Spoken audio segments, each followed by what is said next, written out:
नमस्ते, मैं हूं रविंद्र गौतम और आप देख रहे हैं कमोडिटी टुडे पर बिग पिक्चर।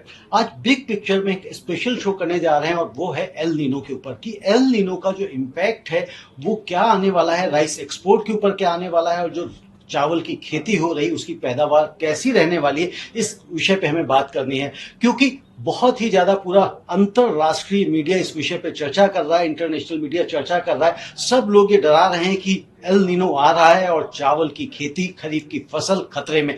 तो वाकई ये फसल खतरे में है क्या, इस विषय को अच्छे से समझने के लिए हमारे पास इंडियन राइस एक्सपोर्टर्स फेडरेशन के वाइस प्रेसिडेंट देवगर्ग जी हैं और साथ के साथ इंडियन राइस एक्सपोर्टर्स फेडरेशन के एग्री डिवीजन के प्रेसिडेंट उमाशंकर पांडे जी हैं। तो इनसे हम समझेंगे कि आखिर राइस एक्सपोर्ट में क्या खतरा हो सकता है और जो राइस प्रोडक्शन है उसके ऊपर क्या खतरा हो सकता है। तो आप दोनों लोगों का बहुत बहुत स्वागत है। बहुत बहुत धन्यवाद। देव जी, सबसे पहले आप बताइए कि इस समय इंटरनेशनल मीडिया में ये बहुत डर और बड़ा पैनिक चल रहा है कि भाई एल नीनो आ रहा है, जिसकी वजह से सारा का सारा जो खरीफ फसल है, सारा का सारा जो एग्री डिवीजन है, विशेषकर जो राइस की प्रोडक्शन है, उस पर बहुत तगड़ा इम्पैक्ट आने जा रहा है और जिस वजह से राइस एक्सपोर्ट में आने वाले समय में उसमें कमी आएगी। इसमें कितनी सच्चाई है?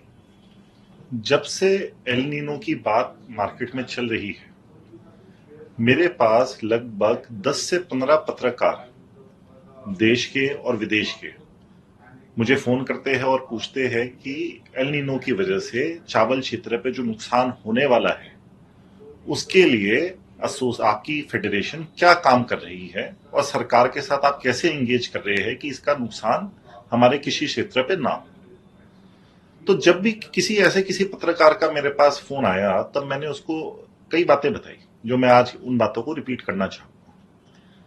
हमने डाटा की बात करी कि सबसे पहले हम देखते हैं कि हम कहां पे स्टैंड करते हैं और एल नीनो की वजह से क्या सही में हमारे कृषि क्षेत्र पे कोई असर पड़ेगा, चावल के क्षेत्र के अंदर कोई असर पड़ेगा या नहीं पड़ेगा। अगर हम चावल का उत्पाद देखें तो पिछले साल 151 मिलियन मीट्रिक टन का चावल का, धान का उत्पाद हुआ है।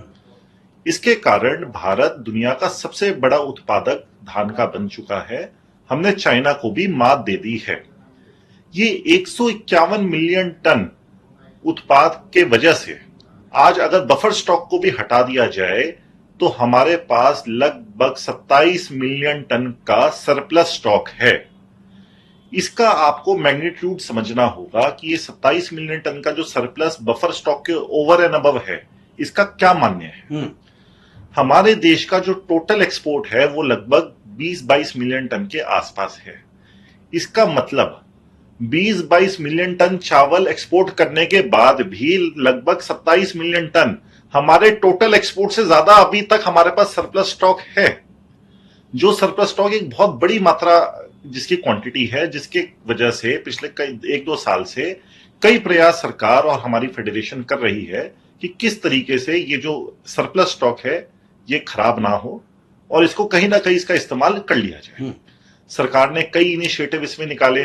उन्होंने इस सरप्लस स्टॉक को एथेनॉल इंडस्ट्री को दिया जिससे एथेनॉल बनाया जा सके, और भी देश विदेश के अंदर चावल की कंजम्पशन इंक्रीज करने के लिए, इंडस्ट्रियल और नॉन इंडस्ट्रियल कंजम्पशन इंक्रीज करने के लिए कई प्रयास करे गए कि हमारा जो ये रिकॉर्ड सरप्लस है इसको डिस्पोज ऑफ करा जाए। अब इस साल अगर हम मिनिस्ट्री ऑफ एग्रीकल्चर का एस्टीमेट देखें हमारे प्रोडक्शन का, तो उन्होंने 156 मिलियन टन का प्रोडक्शन का एस्टीमेट दिया। इसका मतलब पिछले साल से भी 151 मिलियन टन का जब सरप्लस था तब हमारा 27 मिलियन टन का सरप्लस स्टॉक था, और इस साल ये एस्टिमेशन है कि हमारा ये जो उत्पाद है वो 6 मिलियन टन से बढ़ जाएगा। इसका मतलब हमारा जो टोटल एक्स्ट्रा स्टॉक है वो 27 मिलियन टन से काफी ज्यादा मात्रा के अंदर बढ़ जाएगा। जब से एल नीनो की खबर आनी शुरू हुई और तो मिनिस्ट्री ऑफ एग्रीकल्चर ने अपने एस्टीमेट्स को रिवाइज करा और वो एस्टीमेट को रिवाइज करके 153 मिलियन टन के ऊपर 156 मिलियन टन से 153 मिलियन टन पे रिवाइज कर दिया गया। इसका मतलब एल नीनो के बावजूद हमारा जो उत्पाद है वो 20 लाख टन 2 मिलियन टन से पिछले साल के संदर्भ में इस साल बढ़ जाएगा। तो इसका केवल एक ही मतलब निकाला जा सकता है कि अगर 151 मिलियन टन के ऊपर भी हमारे पास एक रिकॉर्ड सरप्लस था तो अगर हमारा उत्पाद उस लेवल के ऊपर ही मेंटेन हो जाता है या उसमें कोई भी बढ़ोतरी होती है तो वो हमारे लिए एक सरप्लस स्टॉक ही होगा, हमारा स्टॉक गिरेगा नहीं उसकी वजह से। राइट, तो यानी कि देव जी आप ये कह रहे हैं कि जो 151 मिलियन टन की हमारी जो प्रोडक्शन थी उससे ऊपर हमने 153 किया और इस बार 156 का जो फोरकास्ट किया गया उसमें से भी एल नीनो इफेक्ट को देखते हुए 3 मिलियन टन घटाया गया है, तो उसके बावजूद भी हम सरप्लस पे बैठे हैं, तो यानी कि हम ये कह सकते हैं कि भारत को प्रॉब्लम नहीं है। ठीक है, लेकिन अब मैं ये समझना चाहता हूं कि दूसरे जो कंट्रीज हैं क्या उन पे इंपैक्ट आएगा, और अगर उन पे ये इंपैक्ट आएगा तो भारत की पोजीशन राइस एक्सपोर्ट को लेकर कैसी होगी? क्या हम और लोगों की, दूसरे देशों की अपेक्षा, कंपटीटर देशों की अपेक्षा हम और मजबूत होकर निकलेंगे? अगर हम ये देखें कि बाकी देशों के ऊपर इसका क्या असर होगा, भारत में आज के दिन एग्री इंफ्रास्ट्रक्चर काफी स्ट्रांग है। अगर कई स्टेटों के अंदर हम देखें जैसे हरियाणा और पंजाब, वहां पे धान की खेती के लिए इरिगेशन फैसिलिटीज और अन्य सपोर्ट स्ट्रक्चर्स अवेलेबल है, जिसके कारण अगर कोई असर पड़ता भी है, हमारे मॉनसून के अंदर कोई गिरावट आती भी है, तो किसान के उत्पाद के ऊपर उसका कोई खास भारी असर नहीं आता। इसके कंपैरिजन में अगर हम अपने क्लोजेस्ट कॉम्पिटिटर को देखें जो पाकिस्तान है, जिसके पंजाब रीजन के अंदर मोस्टली चावल का उत्पाद होता है, वहां पे इस तरीके की फैसिलिटीज भारत के कंपैरिजन के अंदर काफी कम मात्रा के अंदर अवेलेबल है। तो हमने पिछले बार भी देखा जब एल नीनो इफेक्ट आया तो भारत का उत्पाद तो नहीं गिरा, बट पाकिस्तान का उत्पाद काफी गिर गया। इसके कारण भारतीय चावल की डिमांड दुनिया में काफी बढ़ी और इंटरनेशनल प्राइस ऊपर जाने की वजह से भारत के अंदर भी थोड़ा बहुत प्राइस ऊपर गया। पर इस साल क्योंकि भारत का उत्पाद इतना ज्यादा है और हमारा सरप्लस स्टॉक इतना ज्यादा है कि हमें इसकी ये मदद जरूर मिलेगी कि हमारा उत्पाद बढ़ेगा, हमारा एक्सपोर्ट ज्यादा जाएगा और हम पाकिस्तान के मार्केट शेयर को ले पाएंगे, जिसकी वजह से पर रेटों के अंदर इसका बहुत ऊपर जाना इतना उसकी प्रोबेबिलिटी थोड़ी कम है, क्योंकि जितना हमारा ह्यूज सरप्लस है, जितना भी पाकिस्तान के उत्पाद में गिरावट आ जाएगी वो इतनी ज्यादा नहीं होगी जो हमारे इतने बड़े सरप्लस को फैक्टर कर सके। उसके बाद हमें यह भी समझना पड़ेगा कि एल नीनो का इंपैक्ट हर क्षेत्र में अलग होता है। भारत में भी अगर हम मेट्रोलॉजिकल डिपार्टमेंट का डाटा देखें तो मेट्रोलॉजिकल डिपार्टमेंट का यह कहना है कि तेलंगाना, छत्तीसगढ़ और उड़ीसा में कम रेनफॉल नहीं होगी बल्कि ज्यादा रेनफॉल होगी। और यही 3 क्षेत्र ऐसे हैं जिसमें चावल सबसे ज्यादा उगाया जाता है, जिसमें धान सबसे ज्यादा उगाया जाता है। तो अगर जब भारत जैसे देश के अंदर जो इतना डाइवर्स देश है वहां पे भी अलग अलग रीजन में एल नीनो का अलग अलग इंपैक्ट है, तो हमें यह समझना पड़ेगा कि बाकी भारत के जो कॉम्पिटिटर देश है उनके अंदर इसका इंपैक्ट किस तरीके से होगा। पर अभी तक जो हमारे पास जानकारी आ रही है कि इसके ऊपर भारत के जो सबसे बड़े कॉम्पिटिटर पाकिस्तान के ऊपर इसका इंपैक्ट काफी सीवियर होगा, क्योंकि नॉर्दर्न रीजन में एल नीनो का इंपैक्ट ज्यादा प्रोजेक्टेड है होने के लिए। और अगर हम वहां पे थाईलैंड की तरफ देखें तो थाईलैंड में इसका इंपैक्ट कम होगा, क्योंकि थाईलैंड में एग्री इंफ्रास्ट्रक्चर भी काफी डेवलप्ड है। अगर इंपैक्ट होगा भी तो उनके एक्सपोर्ट के ऊपर इसका कोई खास असर नहीं पड़ेगा। और वियतनाम के ऊपर अगर हम वियतनाम की बात करें तो वियतनाम की स्थिति लगभग थाईलैंड के बराबर है। थाईलैंड से काफी अलग नहीं है और वियतनाम इतना बड़ा प्लेयर भी नहीं है इंटरनेशनल मार्केट के अंदर कि उसके आने या ना आने से कोई देश के दुनिया के चावल के उत्पाद पे कोई ट्रेड के ऊपर कोई इतना बड़ा इंपैक्ट होगा। और साथ के साथ जो इंडोनेशिया जिसने अब सेल्फ रिलायंस की अपनी घोषणा कर दी, अनाउंसमेंट कर दी कि हम राइस इंपोर्ट नहीं करेंगे क्योंकि हमने तरीका भी ढूंढ लिया कि पैदावार कैसे ज्यादा बढ़ाई जाए, तो क्या उसके ऊपर भी एल नीनो का इंपैक्ट आएगा? और इंपैक्ट आएगा तो जो उसका सेल्फ रिलायंस वाला टैग है क्या उसे छिन जाएगा? देखिए, हर देश ये कोशिश करता है कि हम आत्मनिर्भर हो जाए। हर देश ये प्रयास करता है कि किस वजह से हमारी जो डोमेस्टिक फूड सिक्योरिटी है वो हमारे उत्पाद से ही पूरी हो जाए और हमें कुछ इंपोर्ट ना करना पड़े। पर हमें यह समझना पड़ेगा कि चावल का जो भी खरीदार देश है वो चावल भारत में एहसान करने के लिए नहीं खरीदता है, उसकी मजबूरी है, इस कारण में खरीदता है। तो आज अगर इंडोनेशिया ने अनाउंसमेंट करी है कि हम सेल्फ रिलायंट हो जाएंगे, बट उन चीजों के अंदर भी काफी समय लगेगा। कृषि एक ऐसा क्षेत्र है कि जिसके अंदर आप आज एक मूव करें तो उसका इंपैक्ट आने में काफी समय लगता है। इमीडिएट सोल्यूशन या इमीडिएट रिजल्ट कभी भी नहीं आता उस क्षेत्र के अंदर। बिल्कुल।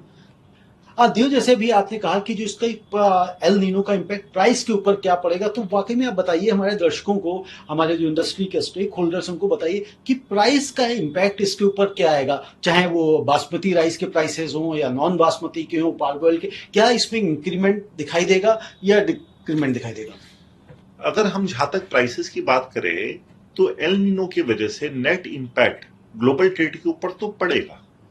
भारत के क्षेत्र में जैसे मैंने आपको एक्सप्लेन करा इतना असर नहीं पड़ेगा, बट पाकिस्तान और देशों पे असर होने की वजह से चावल की डिमांड भी बढ़ेगी और थोड़ा बहुत प्राइस ऊपर जा सकता है। अब प्राइस कितना ऊपर जा सकता है इसकी हम डिटेल चर्चा भारत इंटरनेशनल राइस कॉन्फ्रेंस में एक सेशन रखा गया है, जहां पे इसके ऊपर काफी डिटेल्ड वर्किंग मल्टीपल एजेंसीज कर रही है कि टोटल प्राइस का इंपैक्ट क्या होगा। क्योंकि इसके अंदर कई फैक्टर कंसिडर करने पड़ेंगे कि ग्लोबल प्रोडक्शन क्या होगा, ग्लोबल डिमांड कितनी होगी और एल नीनो की वजह से वो प्रोडक्शन के अंदर कितनी गिरावट आएगी और डिमांड के अंदर इसका क्या असर आएगा। इसको डिटेल में एनालाइज करा जा रहा है और अगले 3 महीने 3.5 महीने में जब इवेंट होगा तब वहां पे इसके रिजल्ट्स को डिक्लेयर करा जाएगा कि इसके ऊपर प्राइस का क्या एंटिसिपेटेड इम्पैक्ट है। पूरा स्ट्रक्चर जो प्राइस एनालिसिस है वो हमको वहां देखने को मिलेगा और जो राइस इंडस्ट्रीज एक्सपर्ट्स हैं वो सारे इसके ऊपर बात करेंगे कि किस तरह से होगा। तो क्या पूरा पैनल डिस्कशन फॉर्मेट में होगा या सिर्फ एक प्रेजेंटेशन होगी जो वहां पे आप अनाउंस करेंगे? थोड़ा सा ये भी बताइए दर्शकों को हमारे। देखिए, इसका एक डिफरेंट टाइप का फॉर्मेट होगा जिसके अंदर लोगों को वीडियो के द्वारा, एक डाटा को प्रेजेंटेशन के द्वारा और जो की नोट स्पीकर्स है वो एक बड़े वेल क्यूरेटेड फॉर्म के अंदर एक बड़े सुलझे हुए तरीके से इस चीज को डिटेल में एक्सप्लेन करेंगे कि कितनी टोटल डिमांड है दुनिया के अंदर चावल की, टोटल सप्लाई कितनी है और रेट के ऊपर इन दोनों फैक्टर्स का क्या इंपैक्ट आने वाला है 2027 के अंदर। तो बड़ी डिटेल में इसके ऊपर चर्चा होगी इस डाटा के साथ। इस डेटा के साथ में होगी। एक और देव, क्वेश्चंस कई बार ना जब आप जैसे एक्सपर्ट्स बैठते हैं तो क्वेश्चंस एक के ऊपर एक निकलते ही चले जाते हैं। जब हम पैनल डिस्कशंस की बात करते हैं तो हम ऐसे देखते हैं कि कई बार कॉन्फ्रेंसेस में जो पैनल डिस्कशंस होते हैं बड़े सारे बहुत बोरिंग हो जाते हैं, बहुत डेटा हैवी हो जाते हैं, डेटा ड्रिवन हो जाते हैं, तो हर ऑडियंस के लिए शायद वो सुटेबल नहीं रहता। तो कई बार हम देखते हैं कि लोग उठ के चले भी जाते हैं। तो इस बार क्या वैसा ही होगा जैसे सब लोग करते हैं या कुछ नया कर रहे हैं? क्योंकि मुझे जो सुनने में मिला, कुछ जानकारी मिल रही थी, वो बताया जा रहा था कि इस बार का पैनल डिस्कशंस कुछ इस तरह से किया जा रहा है कि ऑडियंस को 100% एंगेज रखा जाए, उसको कंट्रोल रखा जाए ताकि वो भी पार्टिसिपेट करें। तो क्या है थोड़ा सा फॉर्मेट, ऐसा कुछ बात चल रही है क्या? ऐसा महसूस करा गया कि जब भी पैनल डिस्कशंस के अंदर काफी एमिनेंट स्पीकर्स को बुलाया जाता है तो वो अपने में इतने बिजी होते हैं कि वो जो भी आज एक कोई हमें किसी को कुछ सिखाने के लिए काफी मेहनत करनी पड़ती है। अगर कोई इंसान अपने शेड्यूल में ही इतना बिजी है कि वो समय नहीं दे पा रहा, क्योंकि उसमें आपको काफी समय लगा के ऐसे चीजों को बनाना पड़ता है कि जिससे सामने वाला जो उसका एक्सपर्ट नहीं है उसको भी वो बातें समझ में आए और वो कुछ सीख के अपने घर जाए। तो हमने इस बार ये प्रयास करा है कि जो भी डिस्कशन वहां पे होगा एडवांस में उसको काफी अच्छे से गहराई से देखा जाएगा। हमने कई सब कमिटीज बनाई हैं जिन कमिटीज के सामने उनको उन प्रेजेंटेशंस को पुट करा जाएगा और उसमें कई क्वेश्चंस जो पब्लिक के क्वेश्चंस उसमें गैदर करे जाएंगे कि ट्रेड उसके अंदर किस किस तरीके के सवाल पूछता है उन टॉपिक्स के ऊपर। और कोशिश ये करी जाएगी कि वो सारे क्वेश्चंस का जवाब जो स्पीकर्स अपनी प्रेजेंटेशन दे रहे हैं या वो कुछ जो समझाना चाहते हैं वो सब क्वेश्चंस का जवाब उसके अंदर हो, जिसकी वजह से जो ऑडियंस है जो उसको सुन रही है उनको ऐसा लगे कि हम अपने कुछ यहां से सीख के जा रहे हैं, कुछ नया लेके जा रहे हैं जो उनके माइंड पे एक लॉन्ग लास्टिंग इंप्रेशन दे।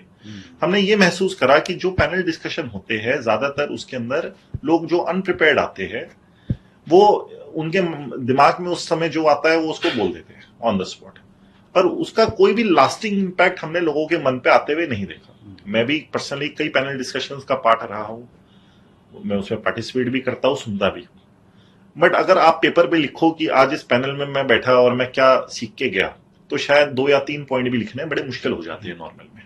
तो हमारा प्रयास ये है कि लोगों के वो 2-3 पॉइंट से बढ़कर उनके पूरे पेज के पेज भर जाए कि हम आज क्या यहाँ से सीख के गए।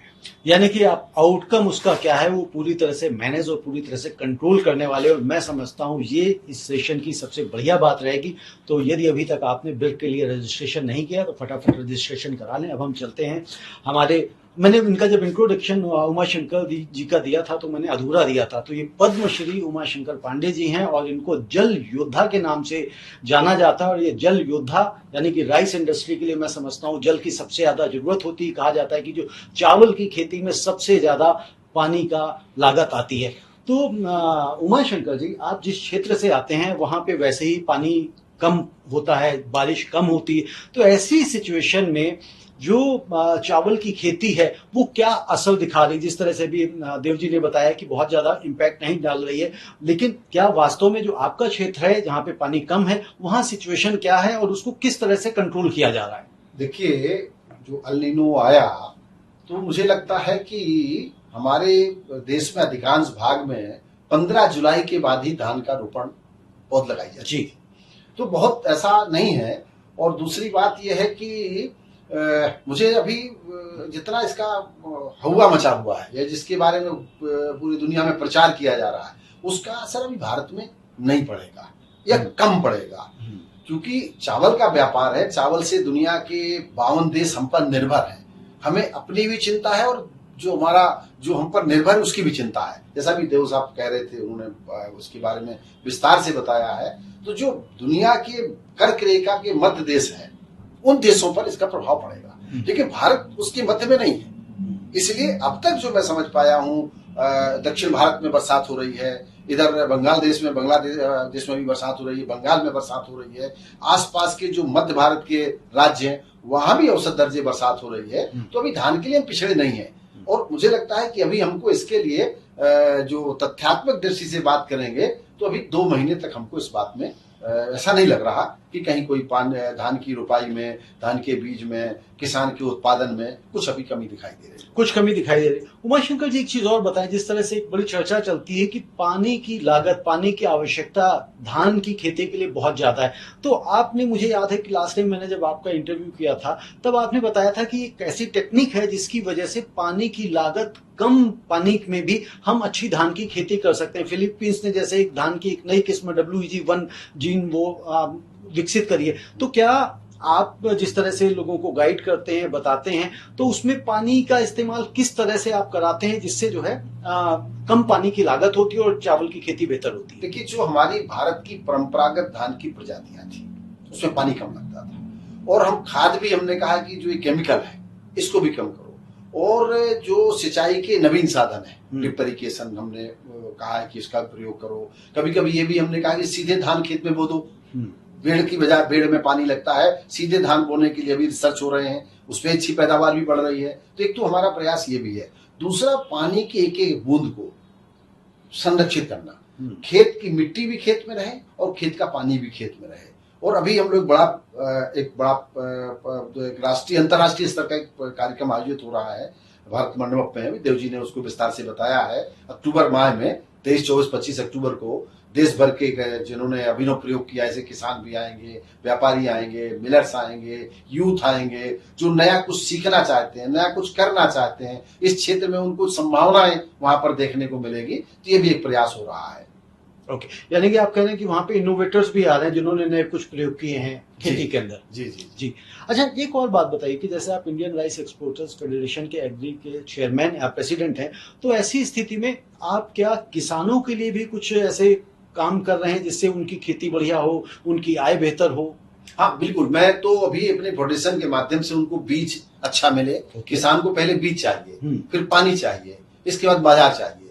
तो इस नाते हम बाजार उनको उपलब्ध हो, वहां जो मिलर्स और किसान के बीच में संवादहीनता है वो संवाद हो। राज्य, समाज, सरकार तीनों मिलकर के किसानों सबसे अधिक जो रोजगार है, मुझे लगता है कि दुनिया में सबसे बड़ा जो रोजगार है वो चावल देता है जी। और वो जगन्नाथ के भात से हम बात करें या हम अपनी माँ लक्ष्मी के अक्षत से बात करें, संस्कार से बात करें, तो इस भारत की मैं केवल बात करूं तो लगभग मुझे लगता है कि 80 करोड़ व्यक्ति चावल ज्यादातर भोजन में लेता है।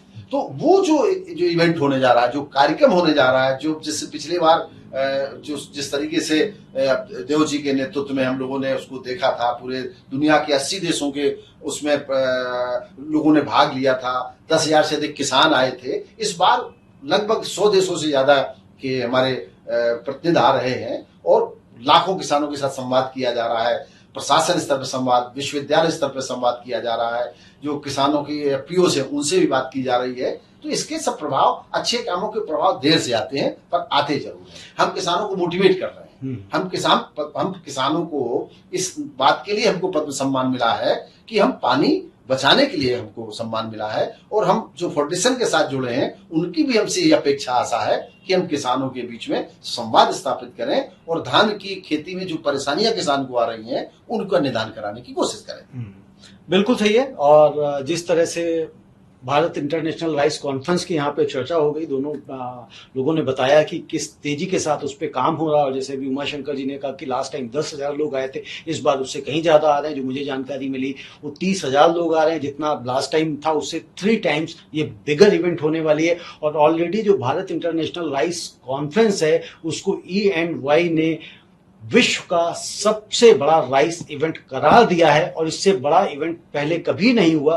तो आप ये सोचिए, जो पहली बार में ही पहला ही इवेंट विश्व का सबसे बड़ा राइस इवेंट बन के निकला है, तो जो सेकंड होने जा रहा है तो इन लोगों के जो हौसले होंगे कहां पर होंगे। तो यदि अभी तक आपने भारत इंटरनेशनल राइस कॉन्फ्रेंस में अपनी सीट रिजर्व नहीं कराई है तो उसको जरूर रिजर्व करवाइए। तो देखो, और उमा शंकर जी, मुझे ऐसा लगा कि जो आप लोगों ने बताया कि जो एल नीनो का इफेक्ट हमारे देश के ऊपर कहीं से कोई भी एडवर्स इफेक्ट नहीं दिखाई दे रहा है। करेक्ट। तो जो इफेक्ट होगा वो पॉजिटिव इफेक्ट ही, जो इफेक्ट होगा सो पॉजिटिव इफेक्ट होगा। तो देखते रहिए हमारे कमोडिटी टुडे को। और यदि आपको और भी कुछ हमारे चैनल पर देखना चाहते हैं तो हमें कमेंट में लिखकर अवश्य बताएं। और यदि अभी तक आपने चैनल को सब्सक्राइब नहीं किया है तो चैनल को सब्सक्राइब भी करें, वीडियो को लाइक करें, और साथ के साथ इस वीडियो को अपनी सारी कम्युनिटी में शेयर जरूर करें, ताकि जो ये ज्ञान है वो सब तक पहुंचना चाहिए। आप सभी का धन्यवाद। उमा शंकर जी, देव जी, बहुत बहुत धन्यवाद।